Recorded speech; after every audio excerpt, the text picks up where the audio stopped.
You know what I'm gonna do about it? You know what I'm gonna do? I'm gonna tweet my displeasure. That's right. I'm gonna jump on social media and I'm gonna tweet about it until my fingers bleed. I might even send an Instagram or a Vine. That's right. And on that tweet, in that tweet, and however many characters I get, I am gonna threaten. That's right. If I don't get what I want, I'm gonna riot. And if that doesn't work, then by God, me and my friend Mark, we're gonna stop watching. That's right. This was an intense match. How are you feeling physically after this Fatal 5-Way? You know, it's no coincidence that I feel absolutely terrible physically, but my glorious victory tonight has made me feel a little bit better about myself. It's made me feel better about my situation. It makes me feel better about my immediate future. In my immediate future, most people would not look forward to it, but I thrive in this, and I've never felt better in my life. I feel like this is a dream match that so many members of the WWE Universe have been waiting to finally see. Corey Graves included in that. How can you prepare to go up against Brock Lesnar? My preparations, well, my preparations will be not very different from what I already do. And you're right. This is a dream match to many people in this world. Because let's face it, we all try to act like we're good people. We all try to act like we love and care about each other. But me versus Brock Lesnar is what people really want. It's when you wake up in the morning and you look for conflict. You look for two gentlemen who will do whatever it takes to beat the other man into submission. You think about me, and you think about Brock Lesnar. And I am more than prepared to take myself to that very, very deep, dark, and violent place to get the job done. And I'm just very happy that I have this opportunity to do so.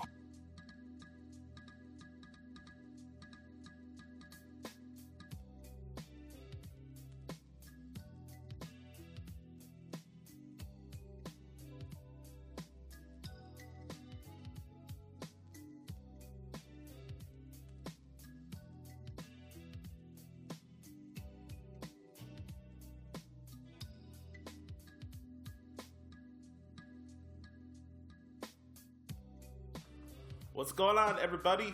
Welcome to episode 57 of the one and only Josh Lopez Wrestling Podcast. It's Wednesday, June 7th, 2017, as we're getting ready to deliver another piece of top-tier slobber knocker audio, as only I can. How's it going, everybody? I am the student of the game, professional wrestling, Josh Lopez. You can follow me on Twitter and Instagram at NotoriousJoshi.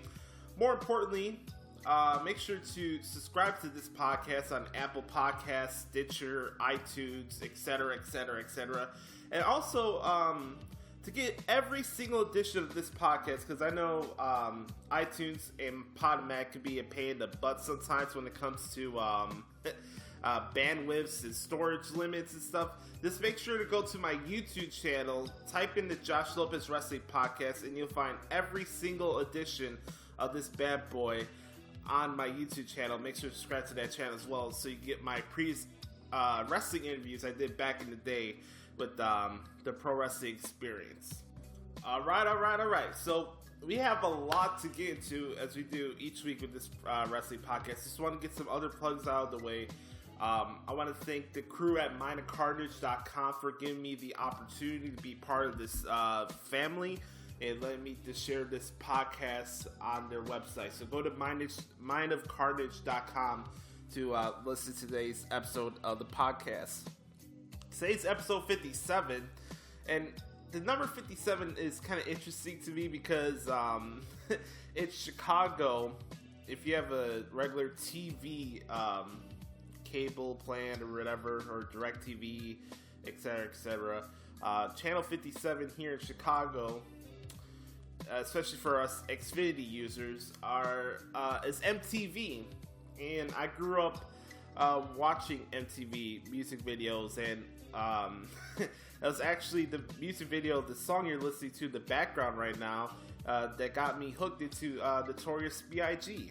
And I know MTV has changed a lot over the last 20 years. It's come to the point where it's all about teen moms and what's Buffy, the new version of Buffy the Vampire Slayer, and Twilight and all this other nonsense. But MTV does have a small place for my heart, especially for my love for music and Christopher Wallace. So 57 is always an interesting number to me, and I think this episode will be very good as well, just like every other episode of this podcast.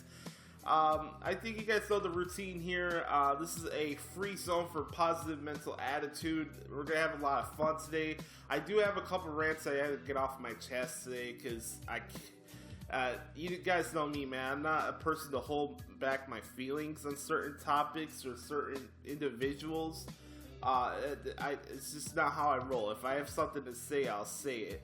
And I'm not afraid of backlash from these having different points of view. It's just so funny that now in today's landscape for media and wrestling fandom, where your credibility of wrestling knowledge is dictated by agreeing with every little fucking thing that everybody tweets on during Monday nights on Raw, or said on podcasts like this. You guys don't have to agree with everything I say. All I ever ask for you guys, if you listen or download this podcast, is to hear me out and understand where I'm coming from. If you agree or disagree, that's perfectly fine with me. I'm not going to call you an a-hole or this or that.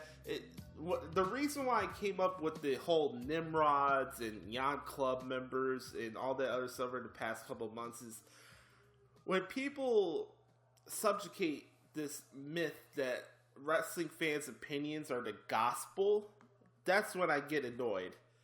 When people shove like their booking philosophies down my throat, and just because I feel a different way about how the business is presented and whether it's in a good place or not, I hate that. I hate that narrative. I do. And another thing that's unfortunate now these days is that you'll go on social media during a live show or a pay-per-view like we had this past Sunday at Extreme Rules, right? It doesn't matter if it's a SmackDown brand or a Raw show or this or that. I'm speaking specifically about the WWE right now. We've got to such a point now with the fan base where it's 3 hours of either A, we're going to be petty and nitpick every little mini mistake that happens on the show. B, have petty, smart, sarcastic responses to booking decisions or how the show's presented. Or C, we're whining and bitching about wins and loss records. So, I just hit you the three biggest things that happen on social media during pay-per-views or Raw shows specifically. And I'll tell you, man, I can't see myself doing that because A, I have a life, and B, I don't sweat over stuff I had no control over, and C, I don't act like a 13-year-old boy that needs to make petty jokes to make myself feel better. That's not how I roll. I don't do that nonsense. I just think that's absolutely ridiculous. I'm going to put a petty snide remark. I didn't know WWE knew how to book angles correctly. Oh, I didn't know. Oh, you should put your champions at the top of the hour. Oh, I didn't know you had to advertise the show for the next week. Okay, we get it, bro. You don't like how everything WWE does business-wise. You don't like you don't like the way they conduct themselves. Boo fucking who? Like, seriously. Like, I come on here, talk about the product. I'm not hiding anything from anybody. I'll admit that I enjoy the product. Am I going to say this is the greatest era of professional wrestling right now? No, but like I've mentioned before 100 times on this podcast, I enjoy this show for what it is, and I'm having as much fun right now talking and watching wrestling as a fan as I did when I was a little kid during the Attitude Era. So, does that make me a bad guy? Does that make you, the listener, question my credibility as a wrestling fan or my knowledge of the business? Or oh, this guy is lying to himself. He's not willing to accept how horrible this product is. He's not willing to look at the ratings and see how bad the WWE is as a business right now. And the reason why I'm doing this monologue, because this is a topic I've been wanting to do for a while, actually. Over the past couple weeks, I've used the monologue as a platform to rant on business topics surrounding the world of professional wrestling. I will talk about Extreme Rules after I'm done with this opening rant/monologue here. But my opening rant/monologue for this week's podcast is about television ratings and the entertainment business as a whole. And I can speak to this from a person who's actually in the entertainment business and also part of the media business as well. And I find it funny that we're still talking about television ratings like it's the end-all be-all for professional wrestling in 2017. I do. I find it really funny because there's only 3 platforms in today's entertainment culture that ratings really mean something and dictates the flow of your show or your longevity of it. A, radio. B, not television. No, it's radio, clicks on the internet via your articles and media, and C, whatever hits you have in the movie theaters. Where do I have television in that standpoint? Well, come on, Josh. You have people's shows get canceled because of ratings. Okay, sure, 10, 15 years ago. And also, you don't also pay attention to the fact that sometimes these producers and directors that have these new series on television also waste all the budget they had that goes behind that television series. So that series already behind the 8 ball, and before you know, they don't have enough money to produce this shit, so they kick it off the network. But people use ratings as the cop-out as to why that show didn't succeed. Okay? And this happens a lot. This is not nothing new. There's been bevy of shows over years that lost production budget over the years, and that cost them the longevity of the show. Okay, do you have some cases where a show is so bad on television that it doesn't last long? Sure. Cool story, bro. My point is, when it comes to television ratings, especially in the world of professional wrestling, is that we come on here, we're talking about the world of professional wrestling, right? We talk about the business aspect. We talk about the behind-the-scenes aspect of the business way too much, in my opinion, to be honest with you. And when I look at ratings, it's pretty simple because I got to give credit where credit's due to David Hero from the Pro Wrestling Report, because when people like to harp on television ratings on and on and on, we're talking about a business that's its foundation and core is making money. It's not television ratings. We're talking about a business that's end all be all is having an ass in every fucking seat in the arena that these performers have these shows at. That's a draw. That's where you get your money at. I see every single day when I wake up in the morning, I go on social media, I see a WWE performer doing this interview on this major media outlet. I see guys appear on MTV like The Miz. I see guys like Jinder Mahal doing an interview with GQ magazine. I see Nikki Bella doing stuff for E, obviously. You have all these other WWE superstars every single day. They're part of doing stuff in mainstream media culture. Yet, everybody's looking at these ratings that are dictated by an outdated metric system called Nielsen. Let me educate you guys, for those who are not part of the media business and actually study this stuff for real, instead of going off of freaking Wrestling Inc. and the Wrestling Observer newsletter, and hey, Nielsen reported that Raw had this number of viewers this week. And everybody brings up the Hulu topic and DVRs and social media and this and that. Where you think that's an excuse for why the show's good or bad, that's not for me to say. That's not for me to say. But I will say this. How many people are actually watching the shows on Hulu and DVR? How many people are watching that? Because I bet you there's more people watching the shows right now after the fact of Raw going on air than there is people watching it live. And I'm not saying that's a good or bad thing. I never came out here and said every single edition of Monday Night Raw is the greatest thing since sliced bread. I don't think we're in the greatest era of Monday Night Raw. Sure, it has its flaws. What wrestling show doesn't have flaws? But we're so harping on this television rating off this old metric system that's not even true. USA Network and NBC Universal owns the license to distribute WWE programming on worldwide television, right? WWE is on USA Network, right? What's the number one ranked show on the USA Network for the last 10, 12 years? Raw. So, as a network that's supplying the money behind this show, and as a network that wanted Raw to go to 3 hours, you think they're very upset over the fact that Raw is still drawing in the top 5 of cable every single Monday night? Look at this past Monday show. Okay, I get it. It's a show after a pay-per-view. You want to see what's happening next. I get it. Yada, yada, yada, right? Raw ranked number 1 in cable this week.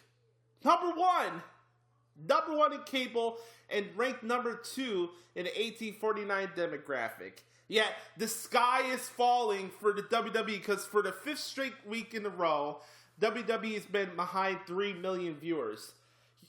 Tell me right now that there's not one professional wrestling company that would love to have 3 million fucking viewers every single week for their shows. Tell me one wrestling company that wouldn't want 3 million viewers or would die for 3 million viewers of their product every single week. I get it. WWE is the Disney of professional wrestling. WWE is the biggest wrestling company in the United States and the entire world. And deservingly so based on how they structure their business plan. How many times have I come on here and brought up the fact that, hey, everybody harps on the Attitude Era ratings. Here's the thing, we're talking about the business of professional wrestling, and WWE is making more money right now than they are in the Attitude Era. Look up at the freaking stock reports. Look at the financial quarter reports that they come out every 2 to 3 months. The evidence is right there. It's not me just spewing up stuff just because, I'm a WWE fan and I'm not willing to look at the hard truth. The truth is in these financial reports. We're talking about a business that doesn't care about ratings. They never have. The 2 years of WCW versus the Monday Night Wars. This is the biggest thing for ratings all the time. You think WWE cared about ratings in the 80s? And you have guys like Vince Russo that'll harp on the ratings until his freaking lungs fall out. Every single week on this dumb podcast, acting like the ratings are the end-all, be-all. He says, I had the highest ratings in the history of the WWE. Did you watch the Saturday night's main event from the 80s that drew 33 million viewers? You had the highest ratings. Sure, bro. It's so funny, man. We're still harping on this rating topic. Now, if you don't like the show, cool. Awesome. But don't tell me the show sucks just because the ratings went down. Don't give me that shit. If this certain performer gets a push, you'll see the ratings spike. If Sasha Banks is treated like The Rock, the ratings will get a spike. Okay, because supposedly Sasha Banks is on the same level as The Rock now. If my mother had balls, she'd be my father. She doesn't. I don't deal with ifs, I deal with absolutes. Look at the quarter reports that they come out every other effing month with for financial. They're making more money in the history of their company right now. And we're talking about a business that is end-all be-all plan. It's making money. I don't know why that's such a hard concept to understand. Oh, they don't care what the fans think. Oh, look at these dwindling ratings that go down week in and week out, week in and week out. Hey, man, if I'm a professional wrestling company and I still rank in the top 5 of cable on Monday or whatever night I'm airing on television, I think that'd be a pretty cool effing thing. I think it'd be a cool thing to have Monday Night Raw outdraw the Stanley Cup Finals this past Monday night. How about that? Raw was number 1 on cable last night. We had Game 4 of the Stanley Cup Finals this past Monday.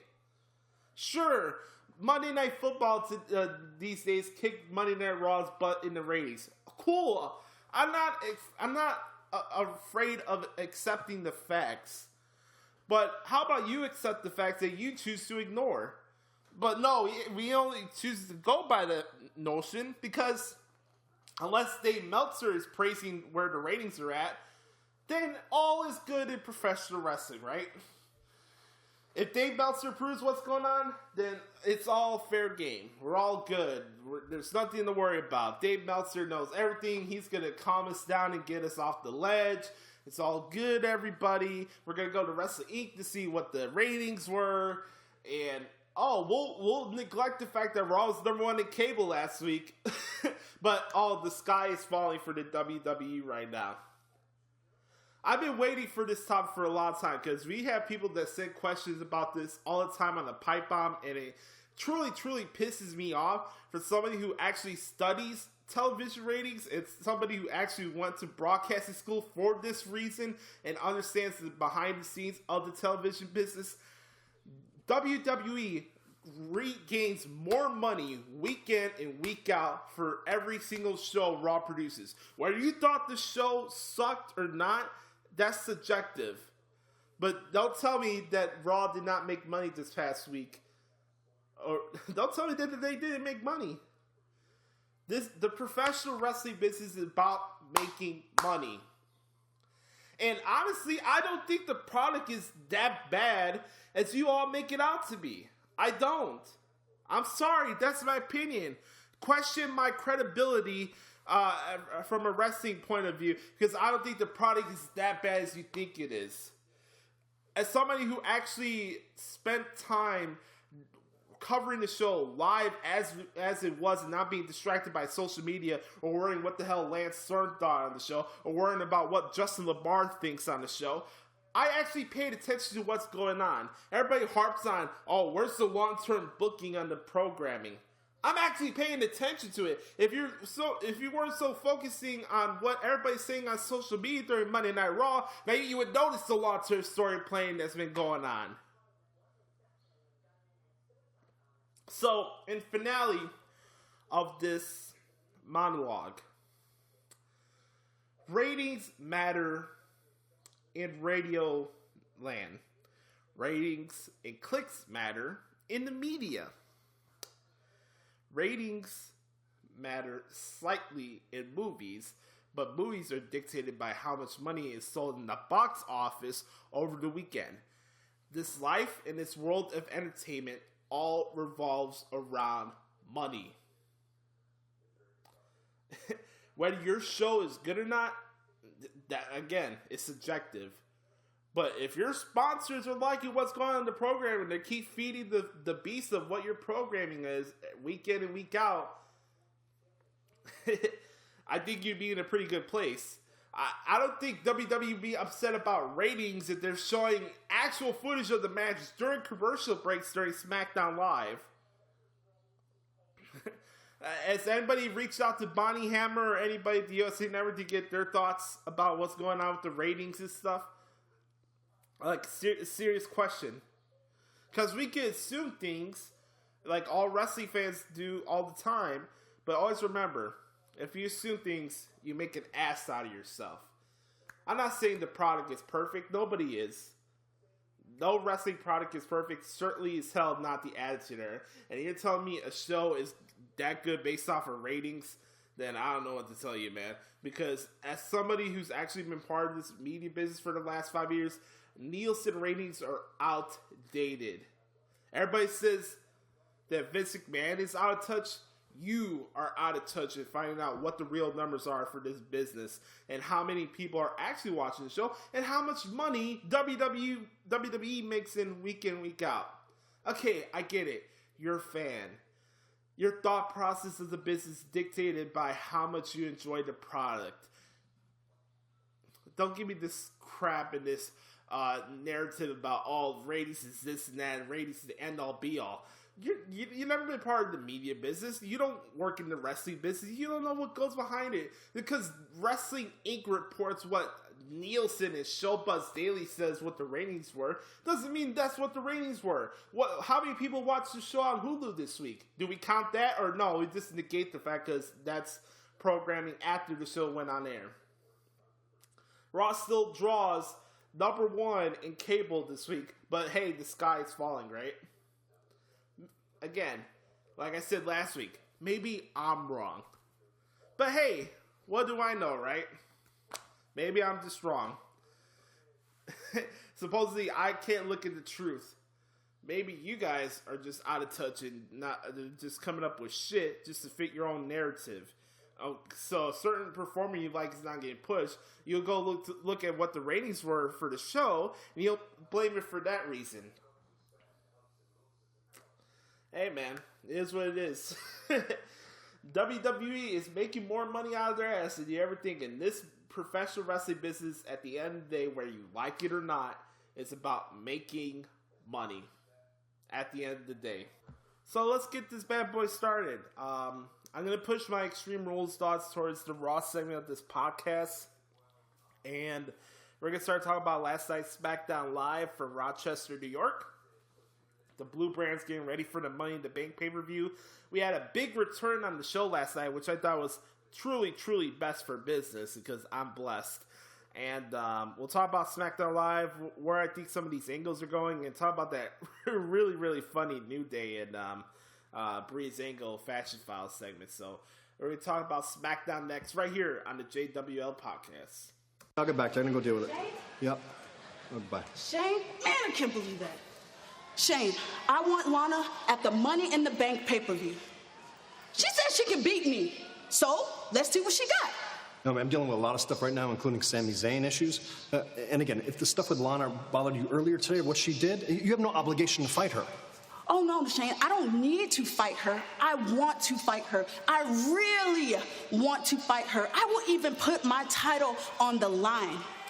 So do I have a match or not? You really want this? For your title? Yes. Okay. Then it's on. You versus Lana, Money in the Bank. That's what I'm talking about. Oh, and if you see that witch, Lana, you tell her I said she might want to invest in one of them Russian fur hats because I plan on snatching a ball.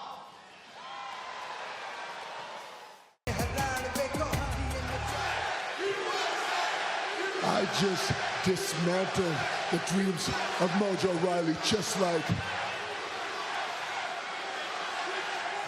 like I'm going to dismantle the dreams of Randy Orton.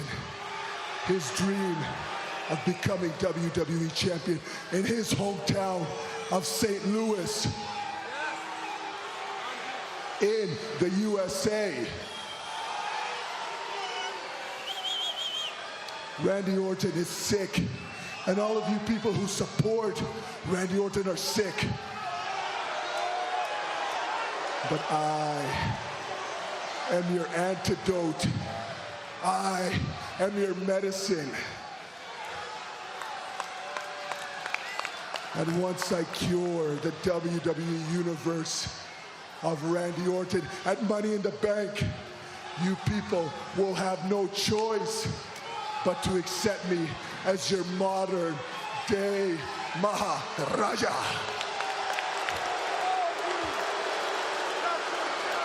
Now, I will speak to my people in my language of Punjabi.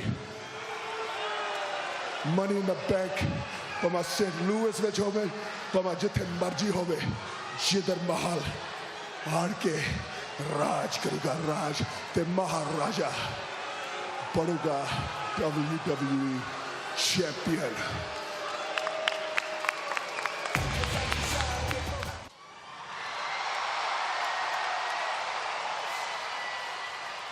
Randy, we just heard from Jinder Mahal, and he says that he plans to dismantle your dreams of winning back the WWE Championship in your hometown of St. Louis.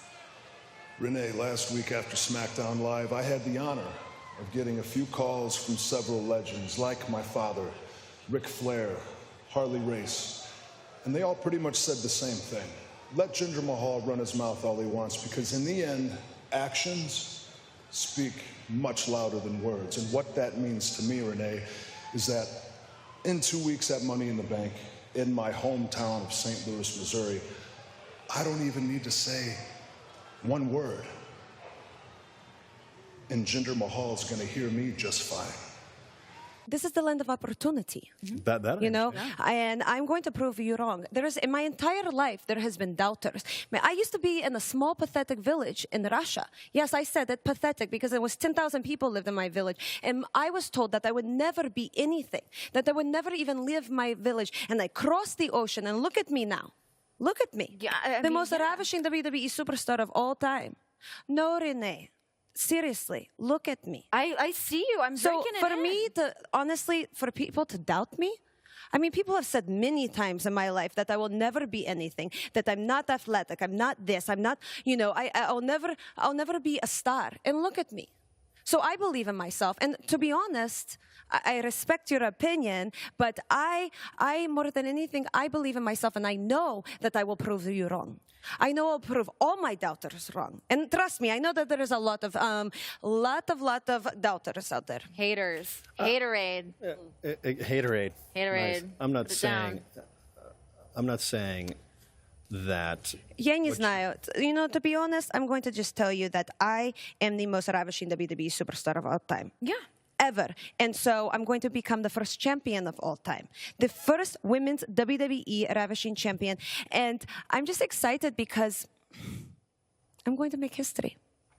I'm going to make history, and I'm going to make your brand, and I'm going to be the face of SmackDown Live. I'm going to take it to new heights, to new elevation, and I'm excited for you. I'm actually excited for both of you. Thank you. You guys, you're blessed. Hashtag blessed. Hashtag Yes, blessed. hashtag blessed. Well, hey, thank you. it's great to have you out here on SmackDown Live, and congratulations on securing a women's it's great championship for matchup. you to have me. Thank you so much. I'm so happy that SmackDown's going to be so much more ravishing now. Me too. Okay. Thank you. You're welcome. Thank you. Good night. See you later. Goodbye. How about that? Lana's back. Talk about what's best for business. Lana, yes. Wonderful, yes. Delightful, yes. Shout out to Brother Carter, by the way. The Obsolete Mule on Twitter. Brother Carter at Twitter at Derico06, by the way. And if you want to interact with yours truly, you can hit me up at Twitter at Notorious Joshi. Yep, that's right. So let's talk about a little bit about SmackDown Live last night from Rochester, New York. This little plug right here. You can check out my play-by-play transcriptions, yes, of the Down to Smack on my new wrestling results blog page called prowrestlingresults.wordpress.com. I have over 10 articles already on the site. I did Extreme Rules, obviously, this past Sunday. I covered Raw Monday. I covered SmackDown and 205 Live last night. So it's been a busy couple days for me, guys. And I was going to record this podcast yesterday, but Xfinity decided to pull the job on me. So we're all good, ready, set, and ready to go here for this podcast, depending when you guys are listening to this. But yeah, man, let's get to SmackDown Live. And show come from the Blue Cross Arena in Rochester, New York. Show starts off with Shane McMahon in the ring, revealing the new briefcase for the women's historic Money in the Bank ladder match that's going to be taking place a week from this Sunday in St. Louis, Missouri. It's pretty cool, man. Yeah, I gotta admit, it's pretty cool. All these women deserve the opportunity to go after this Money in the Bank briefcase. It's gonna be a lot of fun. I think the match is gonna surprise a lot of people.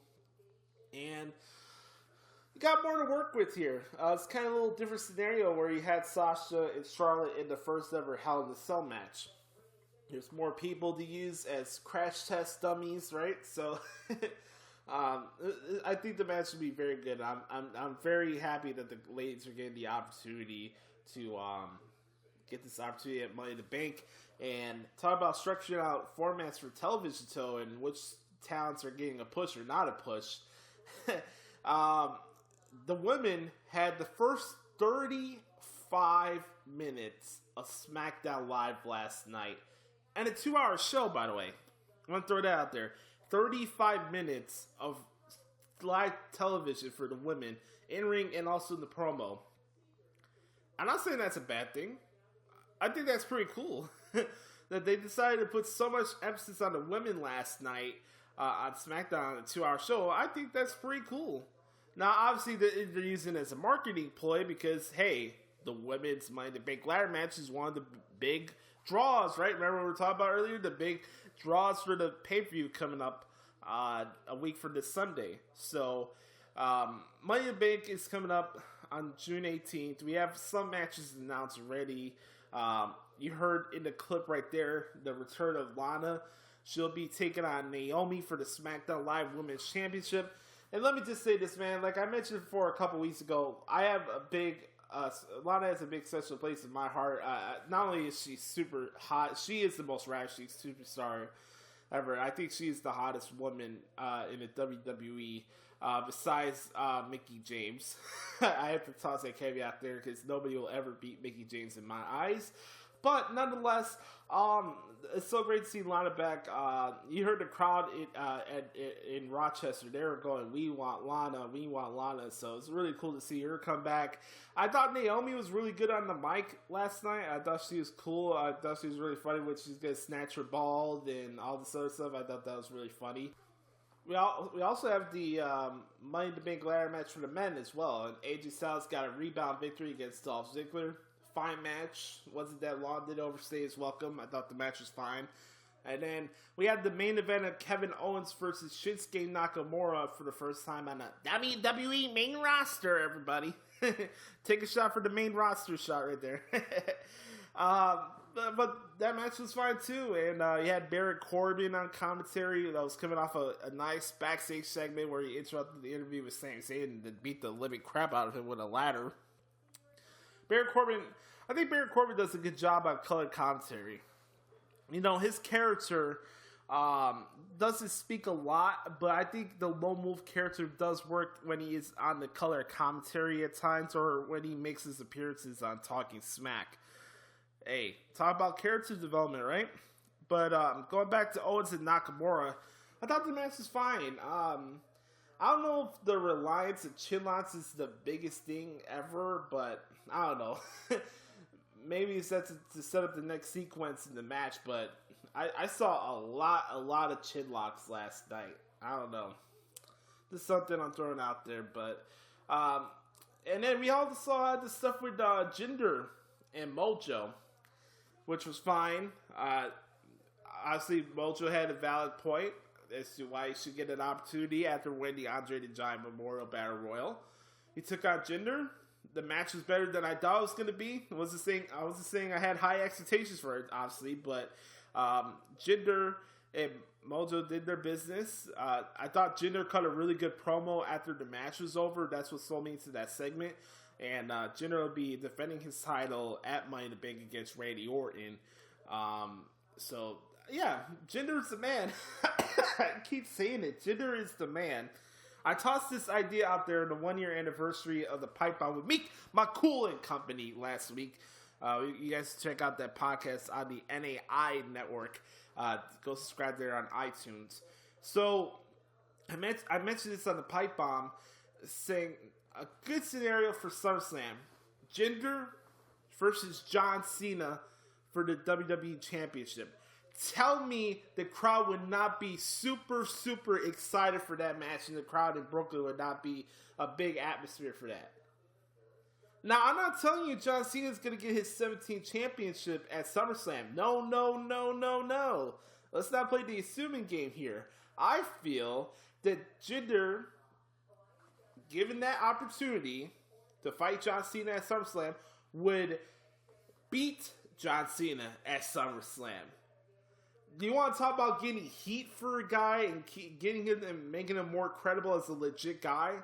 Jinder Mahal beats John Cena at SummerSlam. You're hearing it here first. We all know John Cena's returning to SmackDown on July 4th, which is pretty cool.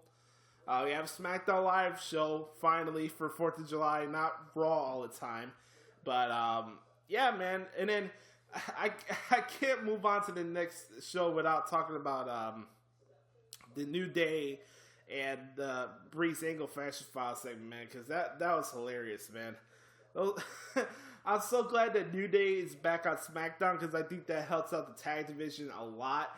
I thought their match with the Clones was okay. The promo again with the Usos treating the New Day was awesome. And let me just say this, man, right now. The Usos are the best tag team in all of professional wrestling right now. Probably besides Red Dragon. I love my Hardys. I know that's not going to last that long. But if you ask me, 2 top tag teams right now in all of wrestling, I'm going with A, Usos, B, Red Dragon for Ring of Honor, C, Revival, because I think those guys are sick. And that's pretty much it for now. Like the rest of the list is like they're all tied into one category with each other, which I won't get into right now. But yeah, that's cool, man. The Usos will be defending their SmackDown Tag Team titles against the New Day at Money in the Bank. These two have had pay-per-view matches in the past, and they're fine. And now with the Usos being heels and the New Day being the good guys, I think it'll give even more of a bigger atmosphere for the match. And the Usos have totally changed and stepped up their game since coming to SmackDown Live and becoming bad guys. And I don't know about you guys, but would you make Usos and New Day a ladder match, or are you just having too many ladder matches on the show? Just an idea out there. But it's nice to see that New Day's back, and I think the Usos and New Day are going to tear it up in St. Louis. By the way, did you guys see that poster for Money in the Bank yet? I think that's pretty funny. Who wasn't a big Teletubbies fan when you're like 3 or 4 years old, right? New Day on the poster of Money in the Bank is awesome. That's tremendous, as Conan would say on Keep It 100. Shout out to Conan. Boom. So, overall, I thought SmackDown Live was fine. They hit the points they needed to hit for Money in the Bank. I thought Talking Smack was really good last night with AJ Styles on there. That was nice to see. Yeah, SmackDown Live was fine last night. I find Byron Saxton not that annoying anymore on SmackDown Live. But hey, you guys know me, man. When it comes to that show, SmackDown will become flawless once that asshole JBL leads the commentary team. It's just that simple. Sorry for the foul language, but that's how I honestly feel about the guy. JBL needed to go the fuck home and stay the fuck home. There you go. Alright, so that's my thoughts on SmackDown Live this week. We're going to hear comments. We're going to hear comments from R-Truth. And we're also going to relive that epic segment between Samoa Joe and Paul Heyman from this past Monday's Raw. Coming off the heels of Extreme Rules. And now we're on the road to WWE Great Balls of Fire. Now, don't forget, I'll also add my thoughts on this past Sunday's Extreme Rules pay-per-view as well, in this segment as well. So sit back, strap it down, and we got some good audio clips brought to you by the WWE here. Right here at the JWL Podcast. Boom.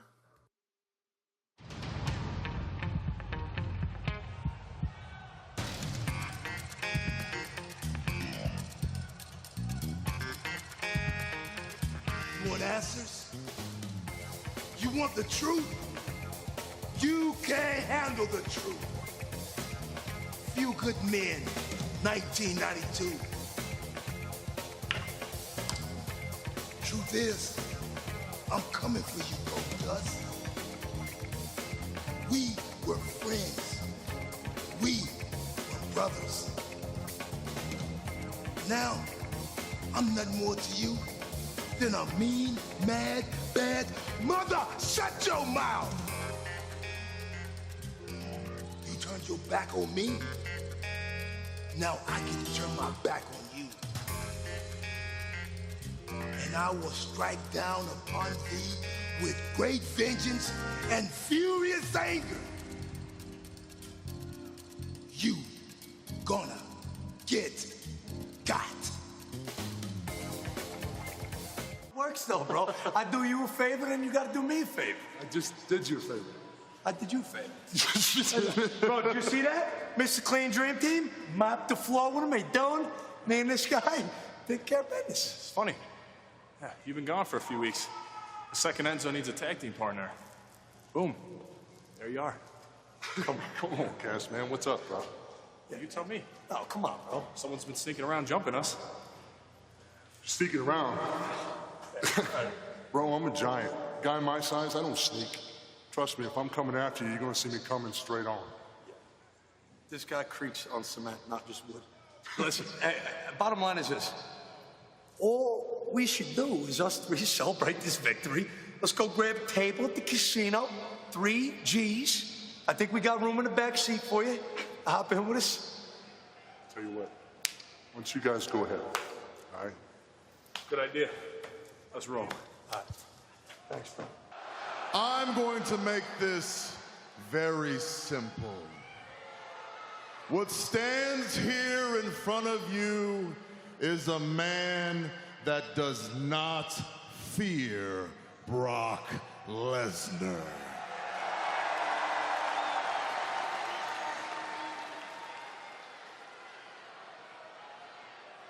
And though I hate to admit this, I'm incapable of fearing him because I am far, far too envious of Brock Lesnar.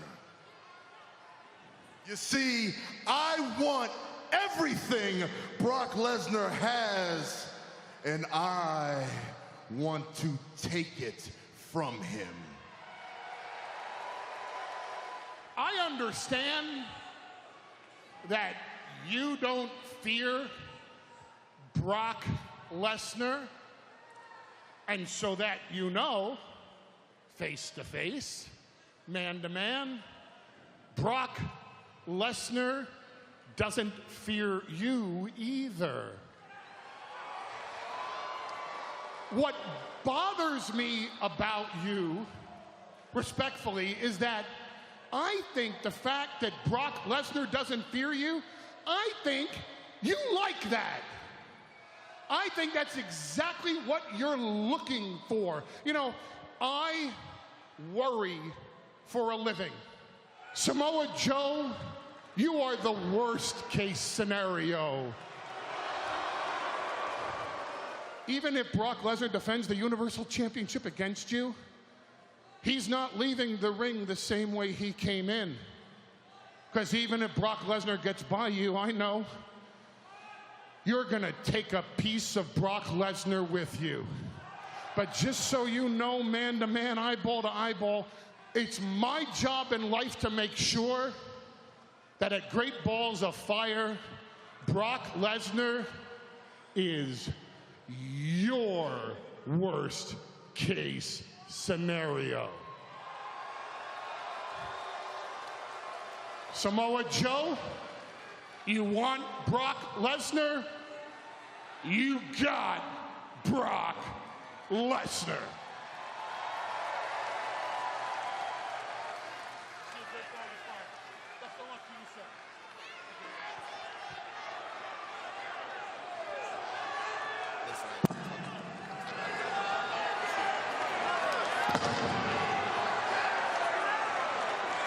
Your client chose not to escort you out. That's very disappointing to me. It's very disappointing to me. So I want to tell you something face to face, man to man. I'm just an advocate. I understand that, and this is just between me and you. Something very bad is going to happen to you. listen.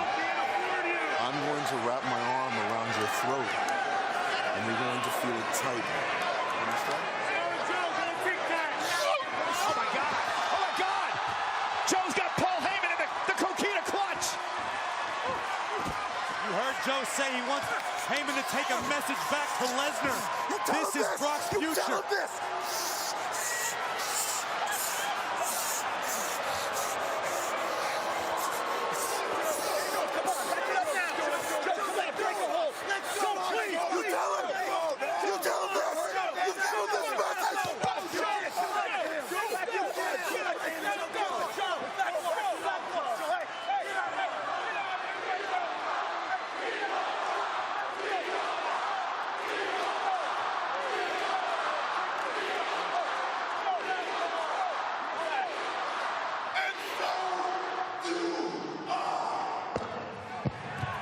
If you'd like to advertise with Josh Lopez Wrestling Podcast, please send an email to joshlopezwwe94@gmail.com using the subject line advertising. If you want to be a sponsor and a supporter and an advocate like Paul Heyman is for this particular podcast, please send an email to joshlopezwwe94@gmail.com. All right, ladies and gentlemen, welcome back to the podcast. Hope you guys are enjoying the show so far. We're about to finish this bad boy off for the week and send it all the way to mindcarnage.com and iTunes and Stitcher and YouTube and all these fine podcast platforms of pleasure. Yes. And we're here, ready to rock and roll here on this Wednesday. Get back into my grind of doing articles on prowrestlingresults.wordpress.com. And get off of this weekend, man. Man, it's hump day. I'm recording this bad boy on a hump day. This podcast should have came out yesterday before SmackDown, but Xfinity wanted to be a bunch of jobbers, jackasses. You know, I've had my disagreements with Taz from the Taz show over the years, over some of the things he said on his show, but I like you guys to go to his Facebook page, and I'm going to share this segment in the description of this podcast once you subscribe to the podcast. So I'm telling you guys, if you want to hear what Taz had to say in this segment that I'm going to agree with him, make sure to subscribe to the podcast and look into the description of the podcast. Leave an honest review of the show as well. If you like what you're listening and you want to give your honest thoughts about it, leave a review. It helps get our name out there to the wide world of professional wrestling fans. Yes. So, Monday Night Raw, man, we're getting all full gear into Great Balls of Fire.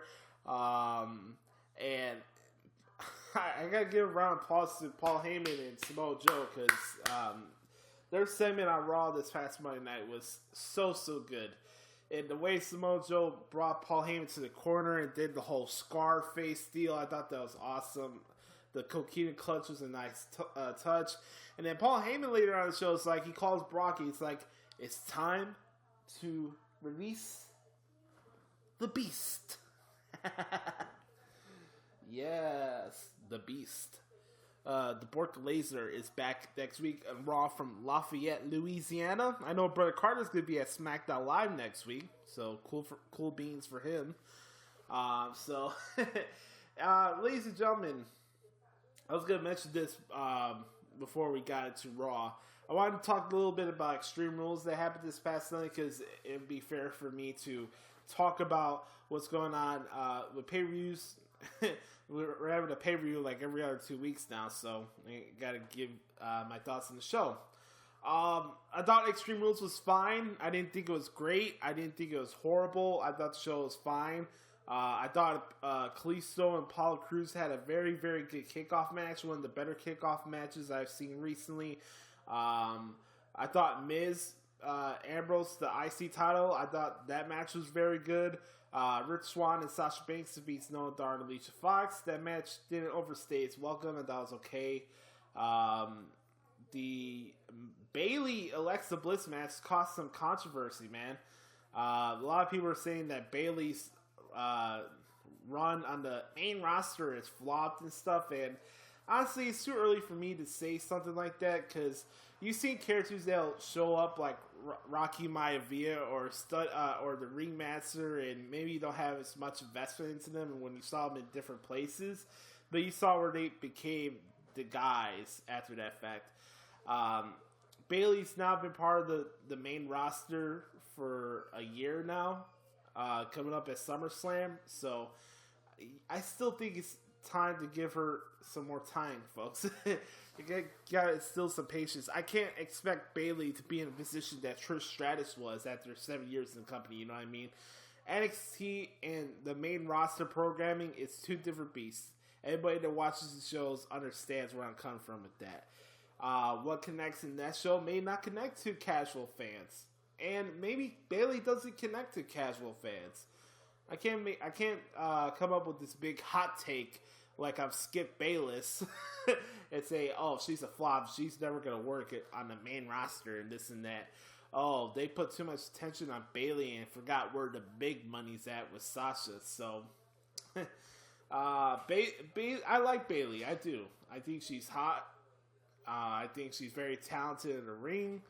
Her promos are obviously her weak point, but she does have a connection with the audience. I do see that with the kids, and yeah, man, I don't know. Maybe it's just maybe it was probably the wrong choice to have her win the match at WrestleMania. Who knows? But Alexa Bliss is killing it on Raw. Funny, Kurt Angle did point out that the "This Is Your Life" Bayley segment was one of the worst segments in Raw history. So we all agree with him on that end. Bliss and Bayley, that looks like that feud's over. Alexa Bliss is trying to scramble away to see who her next opponent is.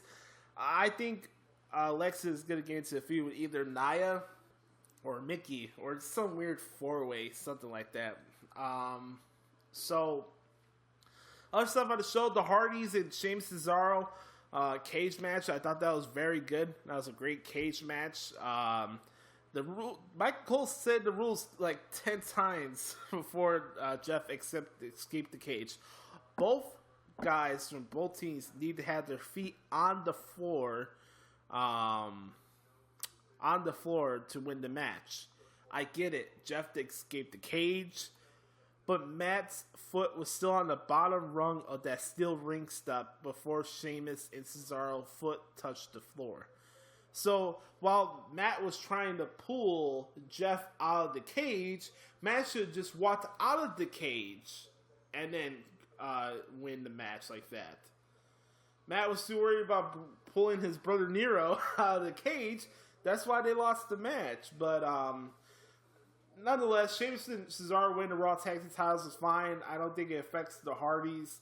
By the way, depending when this happens this week, I want to say congratulations to Matt and his lovely wife Rebby for their new son that's going to be debuting, yes, later on this week. So another heir to the Hardy throne will be arriving very soon. So congrats to Rebby and Matt, and also King Maxwell and Senior Benjamin, yes.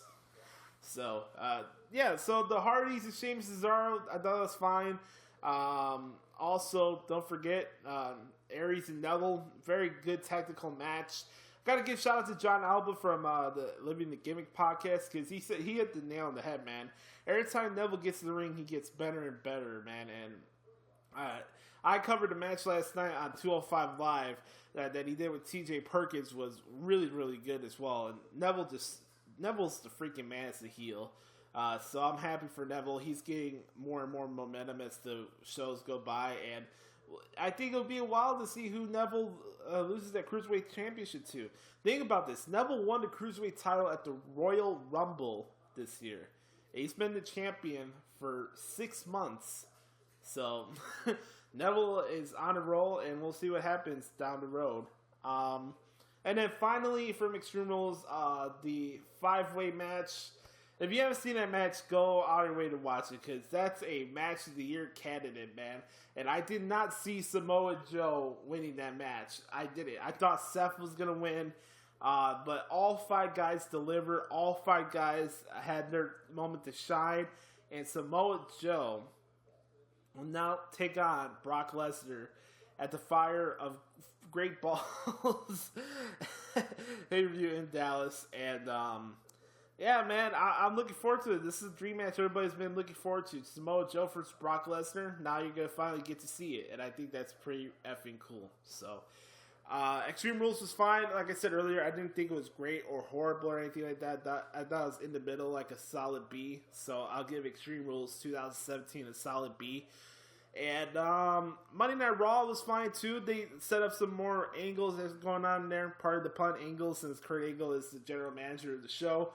The stuff with him and Corey Graves is interesting because it's spewing off with a text message, and then secondly, you're trying to figure out who's attacking Cass now, who's attacking Enzo. The Revival are snooping in the background of all the interviews by Charlie Caruso. By the way, Charlie Caruso, great waterfall. Let me just add that, by the way. Nonetheless, we have Roman and Bray beat the ever-loving crap out of each other on Raw. I thought that match was really good. The TAZ segment I was talking about earlier, it involves Bray Wyatt. And people talk about superstars getting pushes or non-pushes, and certain heels are buried because they lose subjective, predetermined matches on Raw. They're buried and this and that, and Taz just went off like how I would on the pipe bomb and stuff, man. The guy was on the first 30 minutes of Raw this past Monday, and also was the reason why Seth Rollins lost the match to Samoa Joe this past Monday night on Raw. But hey, he's not getting pushed, right? So, Raw, that's going on. I like the stuff that's going on with Titus, the Titus brand. I'm telling you, man, that I would buy a Titus brand t-shirt. That's how much I'm into this right now. I think it has some legs. Now they're trying to recruit Akira Tozawa. We'll see what happens there. Goldust. I think sooner or later we need to see Goldust get in the ring and have a match with somebody. It could be anybody on the roster, but I'm looking forward to that. And whenever R-Truth comes back, the vignettes have been fine, but it's time to see these guys duke it out, and I think these guys will fight each other at Great Balls of Fire, so we'll see what happens. But, yeah, man, Raw's setting up some things up for Great Balls of Fire. They did what they needed to do coming off an Extreme Rules Fallout show. I think there was like one rematch from Extreme Rules that I saw this past Monday night, so they moved on to the next thing. The next Raw pay-per-view will be July 9th. That's the week of 4th of July. The pay-per-view will be in Dallas. That's a Raw exclusive pay-per-view. And we'll see what happens there. So, Money in the Bank is coming up soon. Great Balls of Fire is coming up soon. We got the Mae Young Classic coming up soon on the WWE Network. And a lot of cool stuff going on in the world of professional wrestling. We got Slammiversary coming up. And next week on this show, I promise you guys, we're going to start talking about Lucha Underground each week, because Lucha Underground made its return last week on the El Rey Network, the mid-season premiere for Season 3, and it was off the effing chain, man. If you haven't seen that Johnny Mundo versus the Mac All Night Long match, you need to go see that right now. That's going to put a ribbon on this edition of the Josh Lopez Wrestling Podcast. I want to thank you guys so much for checking out this week's podcast, just like every other podcast that we do each week here on Apple Podcasts, Stitcher, Audio Boom, Podomatic, YouTube, etc., etc., etc. And also, don't forget, you get this podcast every single week on mindofcarnage.com. I want to give a belated birthday shout out to the good brother Ronnie Starks, the real city savior. Ronnie will be joining us in a couple weeks. He's handling some business, so Ronnie will be a guest on this podcast. And if you ever want to be a guest on this podcast, let me know. Hit me up on Twitter or Instagram at NotoriousJoshi. If you want to be an advertiser or supporter of this podcast, hit me up on my email, joshlopezww94@gmail.com, using the subject line advertising. All I ask for you guys is the listener and the supporter and the friend of this show, please leave a review and a rating of this podcast and subscribe on iTunes. That's all I ask. Help us reach this podcast to new platforms and let people know where the best wrestling podcast is in the world. Also, make sure to check out the Pipe Bomb with Meek McCool and Company on the New Age Insiders Network every Fridays. I'm on there with Matt and B-Rob. And that's pretty much it. And also, one last thing, man. Check out my play-by-play coverage on ProWrestlingResults.wordpress.com. That's pretty much it. Thank you guys thank you guys so much for allowing me to do the plugs. Thank you guys for spending your time with me, depending when you're listening to this, because I know you got so many other things to be worried about if you're driving home, or if you're running on the elliptical, or or if you're working out and you're listening to this podcast. Hope you enjoyed it. You guys are the real MVPs. I love you guys, and I'll talk to you next week. This has been episode 57 of the one and only Josh Lopez Wrestling Podcast. Peace.